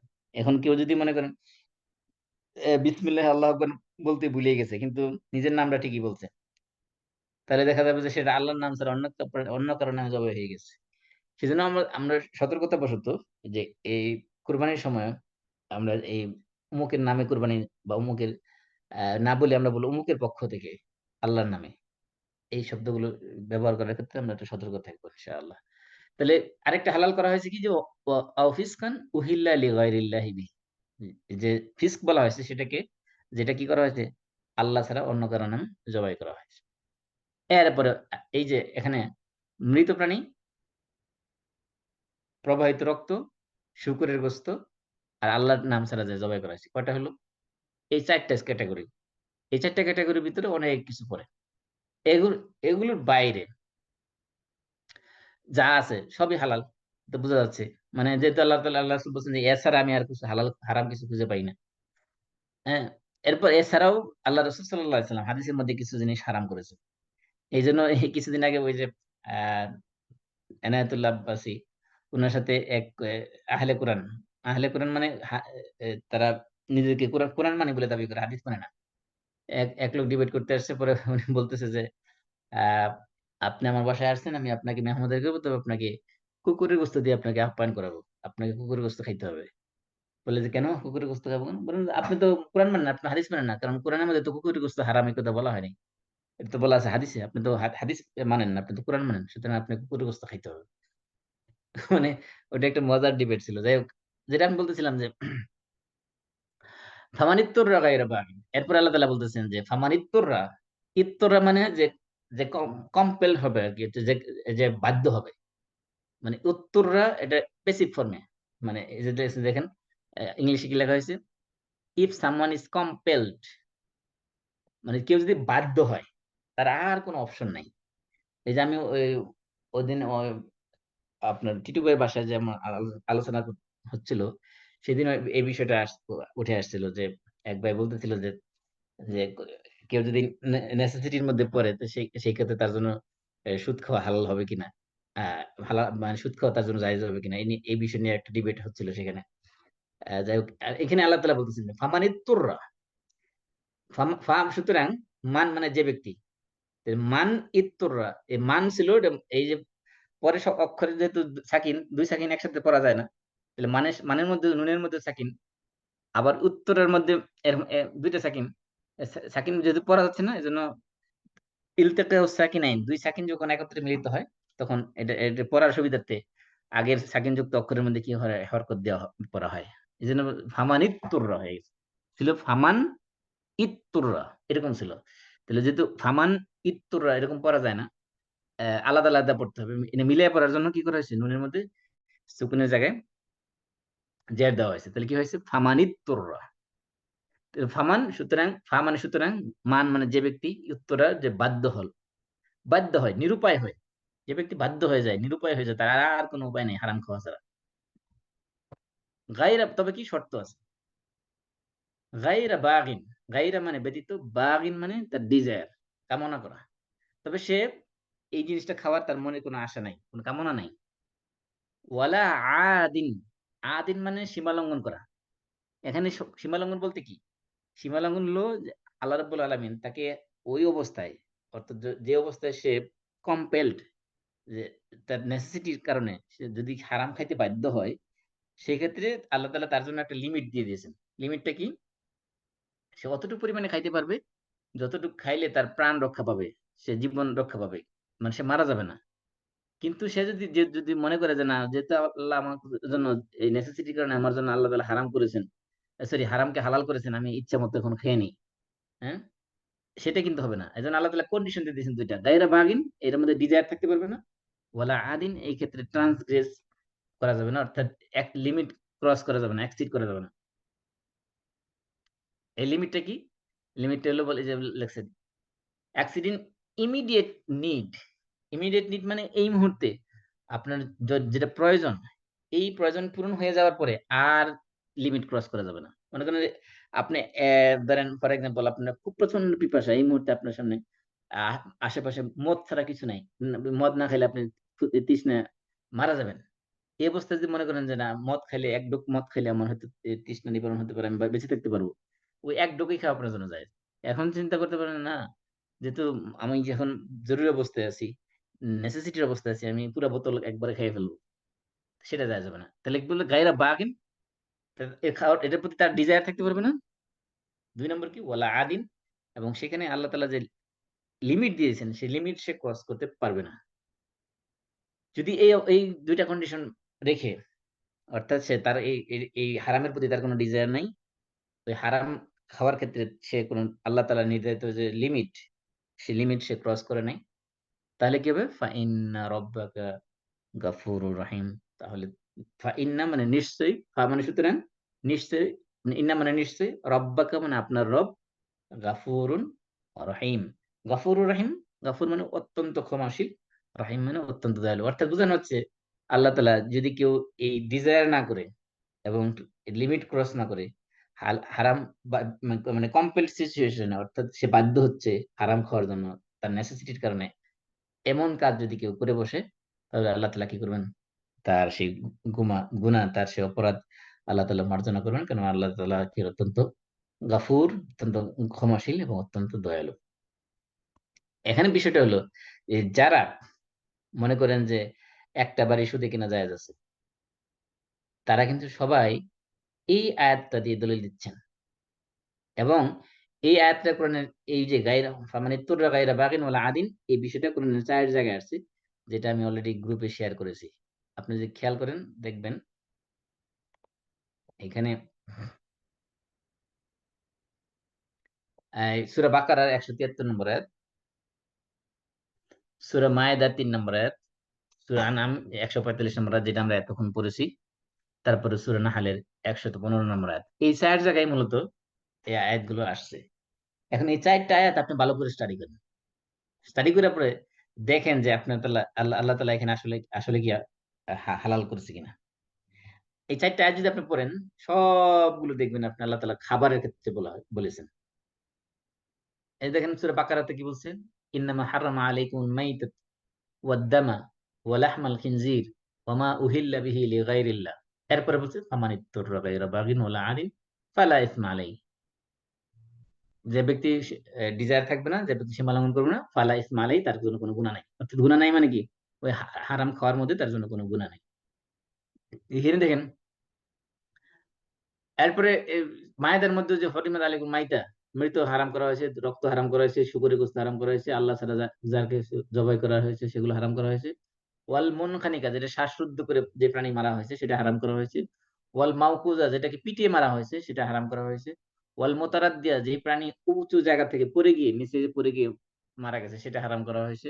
ওয়ান নাতিহা, যেটাকে এক প্রাণী আরেক প্রাণীকে আক্রমণ করে আহ শিং দিয়ে গুঁতা মেরে কি করেছে, মেরে ফেলেছে, সেটা হারাম করা হয়েছে। ওমা আকালা সাবু, হিংস্র জন্তুতে যে কামড় দিয়ে বা ভক্ষণ করে যেটা মারা গেছে, এইসব প্রাণী হারাম করা হয়েছে। এরপরে এই আয়াতের শেষে বলা হয়েছে ফামানিত্তুর ফি মাখমাসাতিন। এই মাখমাসাতিন মানে খুব মানে ক্ষুধার তাড়নায়, যে ব্যক্তি বাধ্য হলো, ফি মাখমাসাতিন ক্ষুধার তাড়নায়, গায়রা মুতাজানিফিন লিইসম, অর্থাৎ গুনাহ করার প্রতি তার আগ্রহ নেই, কোনো গুনার প্রতি আকৃষ্ট হয় না, বরং ক্ষুধার তাড়নায় সে যদি কি করে, ওই অবস্থায় হারাম জিনিস ভক্ষণ করে, ফা ফা ফা ইন্নাল্লাহা গাফুরুর রহিম, তাহলে নিশ্চয়ই আল্লাহ তাআলা অত্যন্ত ক্ষমাশীল এবং অত্যন্ত দয়ালু। এরপরে যে আমরা তো মায়াদার 145 আয়াত পড়লাম। এরপরে আছে যে আপনার সূরা নাহল 115 আয়াত। সেখানে আল্লাহ তাআলা বলছেন ওই সূরা বাকারার মতোই, ইন্নামা হাররামা আলাইকুমুল মাইতা ওয়াদ দামা ওয়া লাহমাল খিনজির ওয়া মা উহিল্লা লিগাইরিল্লাহি বিহি ফামান ইত্তুররা গায়রা বাগিন ওয়ালা আদিন ফাইন্নাল্লাহা গাফুরুর রহিম। এখানে বলছে সূরা নাহলের 115 আয়াতে বলছে ফাইন্নাল্লাহা গাফুরুর রহিম, আর সূরা বাকারার 153 আয়াতে বলছে ফাইন্নাল্লাহা ফালা ইসমা আলাইহি ফাইন্নাল্লাহা গাফুর। ওইখানে শুধু ফালা ইসমা আলাইহি এতটুকু অতিরিক্ত আছে। এই যে 4টা আয়াত, সবগুলোর ক্ষেত্রে আপনি যদি খেয়াল করেন তাহলে দেখবেন সবগুলো বিষয়ে আল্লাহ তাআলা বলছেন খাবারের ক্ষেত্রে। এখানে খাবার ছাড়া অন্য কোনো বিষয় আল্লাহ তাআলা উল্লেখ করেন নাই। এই যে বাধ্য হওয়াটা, এই জরুরি বা নেসেসিটি বা কম্পেলড হওয়া, এই জিনিসটাকে আল্লাহ রাব্বুল আলামিন শুধুমাত্র খাবারের ক্ষেত্রেই জুড়ে দিয়েছেন। অর্থাৎ জীবনের সাথে সম্পৃক্ত, যেখানে মানুষের জীবন আহ ভালনারেবল, জীবন আপনার হুমকির সম্মুখীন, অর্থাৎ মানুষ মারা যাবে ওই অবস্থায়। তার মৃত্যুকে ঠেকানোর জন্য হম ওই অবস্থায় যে কমপ্লিট সিচুয়েশন কোনটাকে বোঝানো হয়েছে, যে অর্থাৎ নেসেসিটি সিচুয়েশনটা বোঝানো হয়েছে, এমন সিচুয়েশন যে সিচুয়েশনে মানুষের বাঁচার আর কোনো উপায় নাই ওই হারাম বক্ষণ করা ছাড়া, হারাম ইউজ করা ছাড়া। এটাকে বলা হয়েছে নেসেসিটি। আর এই নেসেসিটিটাকে আমরা বলা হয়েছে নিড। আমার এখন লাগবে এটা, আমার এখন লাগবে যেটা, এখন তো আমার একটা বিএমডব্লিউ গাড়ি হলেও ভালো হয়। এটা কি আমার নিড? এটা কি আমার নেসেসিটি, নাকি এটা আমার নিড? আমি অফিসে যাওয়ার জন্য আমি ইচ্ছা করলে এখন বাসে যেতে পারি, আবার ইচ্ছা করলে একটা লাক্সারি গাড়িও নিতে পারি। এই লাক্সারি গাড়ি নেওয়া কি আমার জন্য নিড, নেসেসিটি, নাকি এটা আমার নিড, নাকি এটা আমার ডিজায়ার, নাকি এটা আমার লাক্সারি লাক্সারিয়াস থিং বা লাক্সারিয়াস ইনস্ট্রুমেন্ট বা যাই বলি না কেন। এই যে আমরা নিজেদেরকে অনেক সময় নিজেরা নিজেদের মতো করে কোরআনকে বোঝার চেষ্টা করি, এখানে হলো সমস্যা। আমরা অনেক সময় জেনে বুঝেও অনেক সময় কি করি, মনে করি যে না এটা এটা মনে হয় এরকম, এটা মনে হয় এরকম, আল্লাহ মনে হয় এটা এমন বলছেন। আল্লাহ তার ডাইরেক্ট মেসেজ যেগুলো আছে সেগুলোকে আমরা ঘুরে ফিরে অনেক সময় এগুলোকে অপব্যাখ্যা করার চেষ্টা করি। এই জন্য যে যে যে জিনিস আল্লাহ বলেন নাই, এই জন্য আমাদের যেটা সমস্যা, আমরা নেসেসিটি কি জিনিসটা, যে কোন প্রেক্ষাপটে আল্লাহ রাব্বুল আলামিন হারামকে হালাল করেছেন, সেই নেসেসিটি জিনিসটাই আমরা অনেক সময় উপলব্ধি করতে পারি না। এই কারণে দেখা যায় অনেক সময় মানুষ এই ফতোয়া দিতে যেয়ে ভুল করেন। এইজন্য আমি ওইদিনও বলেছিলি যে নেসেসিটি কোনটা, নেসেসিটি কার, কোন অবস্থায় এটা পড়লে সে নেসেসিটির মধ্যে পড়বে, এটা সে নিজে বুঝবে, এটা অন্য কেউ বুঝতে পারবে না। সুতরাং আপনি যদি আমাকে এসে ফতোয়া জিজ্ঞেস করেন যে ভাই আমার তো এই অবস্থা, আমি কি এখন হারাম খাইতে পারবো কিনা, আমি কিনা সুদে বাড়ি কিনতে পারবো, আমি এটা বলতে পারবো না। কারণ আপনার যে অবস্থা সেটা খুব মূল্যায়ন করতে পারবেন আপনি। আমি আপনার অবস্থা মূল্যায়ন করে বলতে পারবো না যে হ্যাঁ এই মুহূর্তে আপনার জন্য হারাম খাওয়া যায়। এই জন্য এই যে ইত্তরার যেটা, ইত্তরার মানে আর কোনো অল্টারনেটিভ ওয়ে নাই। এখন আপনাকে আপনি যে ইত্তরার মধ্যে আপনি নিজেকে কনসিডার করেন যে আমি ইত্তরার মধ্যে আছি। অর্থাৎ আমার নেসেসিটির ভিতরে আছি। আমি একটা কম্পেলড, আমি অন্য কোনো অল্টারনেটিভ ওয়ে আমার নাই। তাহলে আপনাকে বুঝতে হবে যে আপনার জীবন রক্ষার জন্য, বেঁচে থাকার জন্য যদি আর কোনো অল্টারনেটিভ ওয়ে না থাকে, পৃথিবীতে আল্লাহর দুনিয়াতে বেঁচে থাকার জন্য, যে এই হারামটা করা ছাড়া আমার দুনিয়াতে বেঁচে থাকার মতো আর কোনো অল্টারনেটিভ ওয়ে নাই, তাহলে বুঝতে হবে যে আপনি এখন নেসেসিটির ভিতরে আছেন। অন্যথায় বুঝতে হবে সেটা আপনার নেসেসিটির মধ্যে নাই, সেটা আপনার ডিজায়ার, সেটা আপনার অন্য কোনো কোরআনকে অপব্যাখ্যা করা শামিল হবে। সেজন্য যারা নিজেদেরকে নেসেসিটি মনে করেন যে আমি নেসেসিটির ভিতরে আছি, সুতরাং আমার জন্য হালাল হারাম হালাল হয়ে গেছে, এই তাদেরকে আমি রিকোয়েস্ট করবো যে আপনারা নেসেসিটি জিনিস সংজ্ঞাটা ভালো করে বুঝেন, মানে ইত্তেরার কাকে বলা হয়, ইত্তেরারের সংজ্ঞাটা ভালো করে বুঝেন। অনেকে আছে এই যে একজনের লেজ কাটা গেছে, এই জন্য সবার লেজ কাটতে হবে, বিষয়টা এমন না। অনেকে আছে যে আমি যেহেতু করছি সুতরাং আরো আমার সাথে আরো 10 জন সঙ্গী বানাই, তাহলে বিষয়টা আমার জন্য সহজ হয়ে যাবে, এমন যাতে না হয়। বরং আমরা সবসময় হালাল হারামের ক্ষেত্রে আল্লাহকে ভয় করব, পরকালকে ভয় করব। দুনিয়ার দুনিয়ার জীবন খুবই ক্ষণস্থায়ী, খুবই সংক্ষিপ্ত। এই দুনিয়ার চাকচিক্য, এটা যখন আপনার মৃত্যুর সময় আসবে তখন বুঝবেন যে আসলে যা করছি সব ভুল করেছি, তখন ওই ভুল থেকে শুধরানোর আর সুযোগ থাকবে না। এই জন্য নেসেসিটি জিনিসটা এটা খুবই জরুরি আমাদের, বিশেষ করে আমরা যারা এই ওয়েস্টার্ন কান্ট্রিতে বসবাস করতেছি, আমাদের এটা বোঝা খুবই জরুরি যে আমি আসলে নেসেসিটির মধ্যে আছি কিনা। এক লোকের তার 100K এর উপরে তার স্যালারি, তারপরেও সে নেসেসিটির ভিতরে আছে, নিজেকে মনে করে আর কি। এই জন্য আমি যেটা বলবো যে আসলে এই নেসেসিটির বোঝাটার উপরে নির্ভর করবে যে আসলে আমি হালাল হারাম চিনি কিনা। হালাল হারাম চর্চা না করলে যত ইবাদত করেন আপনার কোনো ইবাদতের কোনো গুরুত্ব নেই আল্লাহর কাছে। ইবাদত কবুল হওয়ার জন্য পূর্ব শর্ত, প্রি কন্ডিশন হলো আপনার খাদ্য হালাল হতে হবে, ইনকাম হালাল হতে হবে। এরপরে আল্লাহ তাআলা বলছেন ওয়া আলাল্লাযিনা হাদু, হাদু মানে ইহুদি এখানে যারা, আর যারা ইহুদি হয়েছিল, যারা জুইশ ছিল, তাদের জন্য কি করছি হাররামনা কুল্লাযি জুফুর। এই যে ইহুদিরা আল্লাহ তাআলার কাছে কতটা অপছন্দনীয় জাতি, তার উপর একটা প্রমাণ হলো আয়াত। আল্লাহ বলছেন ওয়ালাল্লাযিনা হাদু, যারা ইহুদি ছিল, আলা মানে উপরে, আল্লাযিনা যারা, হাদু মানে ইহুদি হয়েছিল, যারা ইহুদি ছিল তাদের উপরে কি করলাম হাররামনা, আমি হারাম করে দিলাম। কি কি হারাম করলাম? কুল্লাযি জুফুর, জুফুর মানে জাফরুন মানে হলো নখ, তাহলে জি জুফুর মানে নখওয়ালা, যে সকল প্রাণীর নখ আছে, খুব ধারালো নখ, এই নখ বিশিষ্ট প্রাণী যত আছে সব প্রাণীকে আমি হারাম করে দিলাম। চিন্তা করে তাহলে নখ ছাড়া প্রাণী বলতে নখ বিশিষ্ট প্রাণী বলতে কি বোঝাইছে? যে পাখি, মুরগি, এই ধরনের যত কিছু আছে এই সব কিছু তাদের জন্য হারাম করে দিলাম। অমিনাল বাকার ওয়াল গানাম, আর গাবি এবং বকরি, গরু ছাগল থেকে হারাম করলাম কি সব হারাম করে নেই। গরু ছাগল পুরোটা হারাম না, গরু ছাগল তোমরা খাইতে পারবে, তবে কি হারাম না, আমি হারাম করে দিলাম আলাইহিম তাদের উপরে, অর্থাৎ ইহুদিদের উপরে। সুহুমাহুমা, এই গরু ছাগলের সুহুম, সুহুম মানে হলো শাহমনের বউ বলছেন, সুহুম মানে চর্বি। গরু ছাগলের গোস্ত খাইতে পারবা কিন্তু চর্বি খাইতে পারবা না।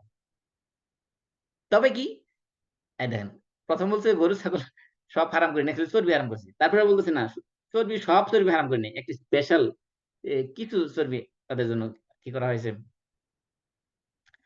আহ ইল্লা মা হামালাত জুহুরুহুমা, তবে কি যেগুলো হামালাত মানে বহন করেছে, জুহুরুহুমা মানে তাদের এই ছাগল এবং গরুর পিঠের মধ্যে যে চর্বিগুলো থাকে সেগুলো ছাড়া। অর্থাৎ ছাগল গরুর চর্বি খাইতে পারবে না, কিন্তু যেগুলো পিঠের মধ্যে মেরুদণ্ডের উপরে যে চর্বিগুলো থাকে সেগুলো শুধু খাইতে পারবে। আউইল হাওয়ায়া, হাওয়াইয়া মানে নারী বুড়ি, এই পেটের বুড়ির মধ্যে যে চর্বি লাগে থাকে, বুড়ির উপর দিয়ে যে চর্বি লেয়ার থাকে অনেকগুলা, আপনি গরু জবাইগুলা দেখবেন যে অনেক অধিকাংশ চর্বি এই বুড়ির উপরেই থাকে। হ্যাঁ, এই বুড়ির উপরে যে চর্বিগুলো আছে সেগুলো, নারী বুড়ির উপরে যেগুলো থাকে সেগুলো খাইতে পারবে। আও মাখতালাতা বিআজমিন, আও অথবা মা ইখতালাতা, মাখতালাতা মানে না যেটা মিশে মিশে গেছে, মিশে আছে কিসের সাথে? আজমিন মানে হাড়, হাড়ের সাথে যে চর্বিগুলো মিশে আছে সেগুলো খাইতে পারবে। তার মানে ৩ ধরনের চর্বি শুধুমাত্র খাইতে পারবে, যেগুলো পিঠের উপরে আছে, যেগুলো নাড়ি-ভুঁড়িতে আছে এবং যেগুলো কোথায় আছে? হাড়ের সাথে লেগে আছে। এই ৩ ধরনের চর্বি ছাড়া বাকি যত চর্বি আছে গরু ছাগলের মধ্যে সেগুলো তাদের জন্য হারাম করে দেওয়া হয়েছে। দেখেন আল্লাহ তাআলা কত কঠিন করে দিয়েছে তাদের জন্য জীবনকে। আল্লাহর সীমা লঙ্ঘন, আল্লাহর অবাধ্যচরণ করার কারণে আল্লাহ তাআলা তাদের জন্য এই আযাব তাদের জন্য দিয়েছেন। আল্লাহ বলছেন যালিকা জাযাইনাহুম বিবাগিহিম। যালিকা মানে এই যে এগুলো, এই যে হারাম এগুলো করা হয়েছে সেগুলো জাযাইনাহুম তাদেরকে আমি পুরস্কার হিসেবে দিয়েছি। কিসের পুরস্কার? পুরস্কার মানে তাদের আ বিনিময় দিয়েছি, প্রতিফল প্রতিদান দিয়েছি। কিসের প্রতিদান? বিবাগিহিম। তারা যে আমাদের তাদের অবাধ্যচারণ করেছে, আল্লাহ তাআলার নির্দেশের অমান্য করেছে, এই অবাধ্যতার শাস্তি স্বরূপ, অবাধ্যতার প্রতিফল স্বরূপ তাদেরকে আমি এগুলো তাদেরকে জন্য হারাম করে দিয়েছি। ওয়া ইন্না লাসাদিকুন, আর নিশ্চয়ই আমরা সত্য বলছি। অর্থাৎ আল্লাহ তাআলা এগুলো ইহুদিদের জন্য হারাম করেছেন, এগুলো তো রাসূলদের জানার কথা না। রাসূলের সামনে যে আল্লাহ তাআলা এগুলো বলতেছেন, আল্লাহ বলছেন আমি যেগুলো বলতেছি এগুলো সত্যই বলতেছি। সুতরাং আল্লাহ রাসূলকে বলা হয়েছে ফাইন কাযাবুকা, যদি তারা আপনাকে মিথ্যা প্রতিপন্ন করে, ফাকুল রাব্বুকুম যু রাহমাতিন ওয়াসিআ ওয়া লা ইউরাদ্দু বা'সুহু আনিল কওমিল মুজরিমিন। তাহলে তুমি হে রাসূল আপনি তাদেরকে বলে দিন যে তোমাদের প্রতিপালক অত্যন্ত প্রশস্ত দয়ার মালিক, রহমাতিন ওয়াসিআ, তিনি হলেন যু রাহমা মানে রহমাতওয়ালা, রাহিম বা রহমান। ওয়াসিআ মানে প্রশস্ত, আল্লাহর রহমত অত্যন্ত ব্যাপক, অত্যন্ত প্রশস্ত। ওয়া লা ইউরাদ্দু বা'সুহু, আল্লাহ তাআলার যে শাস্তি, আল্লাহ তাআলার যে পাকড়াও, আল্লাহ তাআলার পক্ষ থেকে যে যখন আল্লাহ তাআলা কাউকে গ্রাস করেন, যখন শাস্তি দেন, সেগুলো লা ইউরাদ্দু, সেটা রদ করতে পারে না, সেটা প্রতিরোধ করতে পারে না, সেটা ফেরাতে পারে না, কেউ ফেরাতে পারে না। কার থেকে? আনিল কওমিল মুজরিমিন, যারা ক্রিমিনাল পিপল, যারা উইক পিপল, তাদের কাছ থেকে আল্লাহর দেওয়া সেই শাস্তি কেউ ফেরাতে পারে না। এখানে ইহুদিদের ব্যাপারে আল্লাহ তাআলা বলেছেন, এইজন্য ইহুদিরা এক অভিশপ্ত জাতি, তাদেরকে আল্লাহ তাআলা তাদের এই আল্লাহ নির্দেশ অমান্য করার কারণে যুগে যুগে বহুবার আল্লাহ রাব্বুল আলামিন তাদেরকে পানিশমেন্ট দিয়েছেন। এবং বর্তমান যুগে যারা ইহুদি আছে, তারা তাদের আচরণ দেখলে বোঝা যায় তারা যে একটা করাপ্টেড জাতি। এবং আমি আগেও বলেছি যে আল্লাহ রাসূলের সময় যে ৪ টা বড় বড় যুদ্ধ ইহুদিদের সাথে হয়েছিল, বনু কুরাইজা, বনু কাইনুকা, বনু নদীর এবং খাইবার, এই সবগুলো যুদ্ধ হয়েছে এই ইহুদিদের গাদ্দারির কারণে। এই সমস্ত যুদ্ধের ইতিহাস যদি পড়েন দেখবেন তাদের গাদ্দারির কারণে হয়েছে। এখানে আল্লাহ তাআলা বলছেন ওয়ালা ইউরাদ্দু বা'সুহু আনিল কওমিল মুজরিমিন, এই ক্রিমিনাল জাতি যারা, এই অপরাধী জাতি যারা, তাদের উপরে শাস্তি যখন আল্লাহর আসবে সেটা কেউ ফেরাতে পারবে না। আমরা আল্লাহর কাছে আশা করি আল্লাহ রাব্বুল আলামিন এই বর্তমান ইহুদি যারা আছে দুনিয়াতে, তাদেরকে আল্লাহ রাব্বুল আলামিনের পক্ষ থেকে শাস্তি দেওয়ার মাধ্যমে তাদেরকে আল্লাহ প্রতিহত করুক, তাদেরকে মুসলমানদেরকে আল্লাহ তাআলা হেফাজত করুন। আপনাদের কারো কোনো প্রশ্ন আছে? মাসুম ভাই, আমি একটুখানি বলতে চাচ্ছিলাম, ইহুদি প্রসঙ্গটা যেটা আসছে, তো ইহুদি যে প্রোডাক্ট গুলো আমাদের কানাডাতে পাওয়া যায় বা আমরা জানিও না কোনটা প্রোডাক্ট, সেই প্রোডাক্ট কি আমরা বলা হয়েছিল এক জায়গায় যে এগুলা না কিনা বা এগুলোর থেকে বিরত থাকা, তার কারণে এই টাকাটা ওরা ওদের ইয়েতে কাজে লাগাচ্ছে। তা আমরা এজ এ মুসলমান হিসাবে কি আমরা এটাকে কিভাবে যাচাই বাছাই করে চলবো আর কি এই মুহূর্তে? হ্যাঁ, অবশ্যই আমাদের যাচাই বাছাই করে চলা উচিত। বিশেষ করে ইহুদি প্রোডাক্ট যেগুলো আছে, হ্যাঁ, সেগুলো আপনার কিছু বারকোড আছে, সেগুলো দেখে আপনি চিনতে পারেন। জুইশ প্রোডাক্টের আপনি যদি গুগলে সার্চ দেন তাহলে আপনি পেয়ে যাবেন জুইশ প্রোডাক্ট বারকোড শুরু হয় কি দ্বারা, সেগুলো আপনি দেখতে পারেন। যদি আপনি নিশ্চিত জানেন যে এটা জুইশ প্রোডাক্ট, সেটা অ্যাভয়েড করা এক ধরনের জিহাদের অংশ। এই জন্য আচ্ছা। অবশ্যই চেষ্টা করতে হবে যে তাদের এমন সময় দেখা যায় রমজান মাসে আপনার ইসরায়েল থেকে খেজুর আসে, কানাডাতে প্রচুর পরিমাণে খেজুর আসে। ওই খেজুরগুলো আমরা সস্তা পাইয়া সমানে কিনতে থাকি। হ্যাঁ, আচ্ছা। এই জন্য আমাদের মুসলমানদের দোকান থেকে কেনাকাটা করা উচিত, সেটার দাম একটু বেশি হলো। কারণ এটা এটা যদি আপনি মুসলমানদের কাছ থেকে কেনাকাটা করেন, যদি আপনি এখানে দাম একটু বেশি দিলেন, কিন্তু এর দ্বারা আপনি মুসলিম সমাজ উপকৃত হবে। এই টাকাগুলো আপনি মুসলমানদের কাছেই যাবে, ঘুরে জি। ফিরে হয় মসজিদে যাবে, নতুবা দেশে গেলেও, ব্যাক হোমে গেলেও সেখানে আরেক মুসলমান এর দ্বারা উপকৃত হবে। আর আপনি একটু সস্তায় কিনলেও সে জুইস কি করবে, সে এই জুইস তার ইনকামের টাকা দিয়ে মুসলমানদেরকে হত্যা করবে। রাইট। এই ইসরায়েলি বারকোড আপনার প্রোডাক্টের বারকোড অধিকাংশ 7 to 9 দিয়ে শুরু। এটাও খেয়াল রাখতে পারেন যে এগুলো ওই ইসরায়েলি প্রোডাক্ট। ইসরায়েলি প্রোডাক্ট চেনার অনেক উপায় আছে। 7 to 9, 871 এগুলো হলো বারকোড শুরু আর কি। আচ্ছা, তো আমরা লিস্ট চাইলে কি বারকোড পাবো গুগলে গেলে? হ্যাঁ, আপনি যদি লেখেন যে জুইশ প্রোডাক্ট বারকোড, তাহলে আপনি দেখবেন যে সব চলে আসবে। ওকে, ইনশাআল্লাহ। জাযাকাল্লাহ খাইর। ওকে, ঠিক আছে। আর কোনো প্রশ্ন? আমার একটা প্রশ্ন ছিল, এটা সম্পর্কে একটা ভাই, আমরা ইদানিং এই যে ইয়েটা চলতেছে, সংঘর্ষ এইসব যেগুলো চলতেছে, এখানে প্রচুর মানে জুইশ যারা রিলিজিয়ান জু, তারা অনেকে এটা মানে আমাদের পক্ষে আর কি, জিওনিস্টদের এগেনস্টে তারা কথা বলতেছে এবং তারা স্ট্যান্ড নিছে, এবং এই জন্য তারা মার খাচ্ছে, অনেকে অ্যারেস্ট হয়েছে। খোদ ইসরায়েলের ভিতরে এরকম আছে।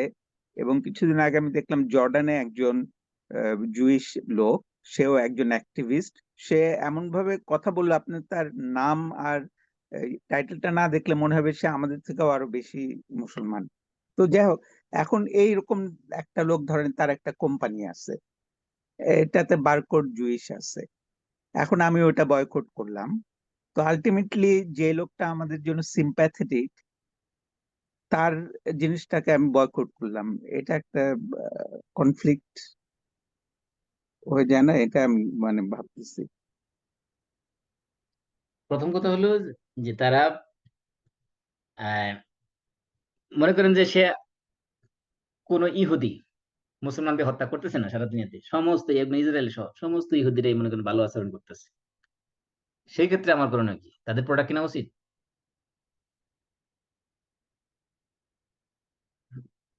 রেসপন্স করেন। না, নেওয়া উচিত না। তাহলে সেই হিসেবে আপনি দেখবেন বিষয়টাকে, তাইলে আর বিষয়টা সহজ হয়ে যাবে। মনে করেন যে উনি আমাদের উনি সিম্পেথেটিক মুসলমানদের প্রতি, ঠিক আছে, বুঝলাম। উনি কাউকে হত্যা করতেছেন না, তাও বুঝলাম। কিন্তু যদি স্বাভাবিক অবস্থায় দেখেন, পুরো যুদ্ধ নেই সারা পৃথিবীতে, মুসলমানদের সাথে ইহুদিদের কোনো যুদ্ধই নেই, মুসলমানরা স্বাভাবিকভাবে জীবনযাপন করতেছে, ইহুদিরা সবাই জীবন করতেছে, যার যার ব্যক্তিগত বিষয় নিয়ে সবাই ব্যস্ত আছে, কেউ কারণ ব্যাপারে ইন্টারফেয়ার করতেছে না। সেই ক্ষেত্রে মুসলমানদের করণীয় কি? সেই ক্ষেত্রে কি মুসলমানদের করণীয় ইহুদি পণ্য কিনা নাকি মুসলমানদের পণ্য কিনা? অবশ্যই মুসলমানদেরটা যদি থাকে, অবশ্যই মুসলমানদেরটা কিনবে। হ্যাঁ, এই পয়েন্টটা মাথায় রাখলে দেখবেন যে আর প্রশ্ন থাকবে না, যে আমরা মুসলমানদের আমাদের ইকোনমি আমাদের শক্তিশালী করা উচিত যে কোনো পরিস্থিতিতে। আমরা যাতে নিজেদের মাথা উঁচু করে দাঁড়াতে হলে আমাদের অর্থনীতি আমাদের শক্তিশালী করতে হবে। এই জন্য ইহুদির পণ্য কিনে আপনার তাদেরকে শক্তিশালী করার মধ্যে আমাদের জন্য কোনো কল্যাণ নেই। তারা যদি ৫ পয়সাও যায়, সেই ৫ পয়সা আমাদের কল্যাণে কোনোদিন তারা ইউজ করবে না। তারা এখন আমাদের সিম্পেথি দেখাচ্ছে, তার মানে কি তারা ইহুদিরা কি আমাদের বিপদে কোনোদিন আগে আসবে? আসবে না। জি, আর কোনো প্রশ্ন? জাযাকাল্লাহ। ওকে, আমরা কাফারাতুল মাজলিস পড়ি। সুবহানাকাল্লাহুম্মা ওয়া বিহামদিক, আল্লাহুম্মা আশহাদু আল লা ইলাহা ইল্লা আনতা আস্তাগফিরুকা ওয়া আতুবু ইলাইক। আসসালামু আলাইকুম ওয়া রাহমাতুল্লাহি ওয়া বারাকাতুহু। ওয়ালাইকুম ওয়ালাইকুম আসসালাম। আসসালাম ওয়া রাহমাতুল্লাহি ওয়া বারাকাতুহু।